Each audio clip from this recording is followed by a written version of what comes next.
Let's explore some more oddities in Sonic 1. I originally wanted to focus on bugs specific to Springyard Zone, but it turns out there really isn't much to show there, so instead we'll look at a few general quirks from the game, starting with the title screen. Ah yes, the classic Sonic 1 title screen. You know it by heart, but you might have seen early promotional screenshots that include a press start button prompt under the emblem.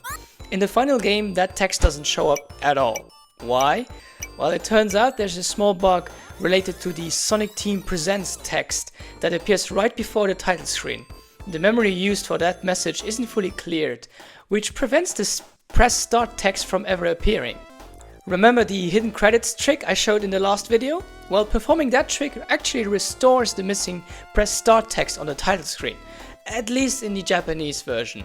This issue was eventually fixed, oddly enough, in the extremely obscure Mega Tense 10 compilation that includes a version of Sonic 1. This collection was released only in Brazil. Later on, the 2013 remake added its own version, replacing it with Touch to Start, while Sonic Origins went with the much simpler press button option. Okay, perhaps I can show one zone-specific glitch that can be triggered in Springyard Zone. One that's tricky to pull off, mind you.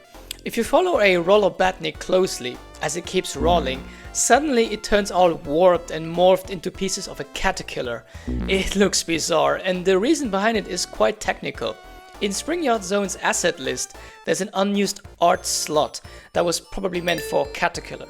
That unused slot sits right next to the one used for roller, and during gameplay, those two can conflict. And when they do, the sprites basically blend together and they create this corrupted mashup of roller and caterpillar.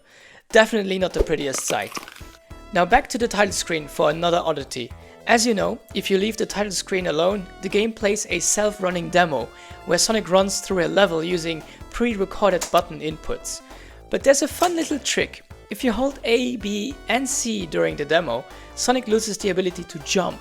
This can lead to some hilarious outcomes. Sonic running straight into hazards, getting stuck, or just meeting an early end.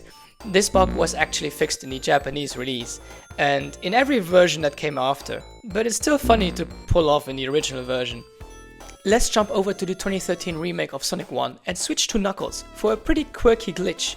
If you glide around Springyard Zone, you might see that Knuckles can get himself wedged into certain curved parts of the stage, like the spike ball half-pipe. Some spots you can escape with a little effort, but then there are places like this one where Knuckles is just stuck forever. No climbing out, no jumping out, nothing. Sorry Knuckles.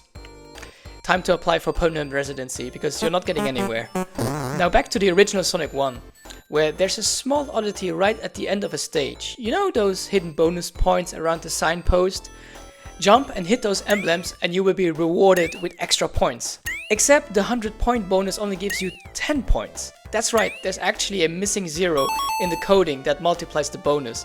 So instead of a nice 100, you get pocket change. That's quite a ripoff. And that wraps up this installment of Oddplay. The next part might take a little while to make, but there are still plenty more oddities lurking in Sonic 1.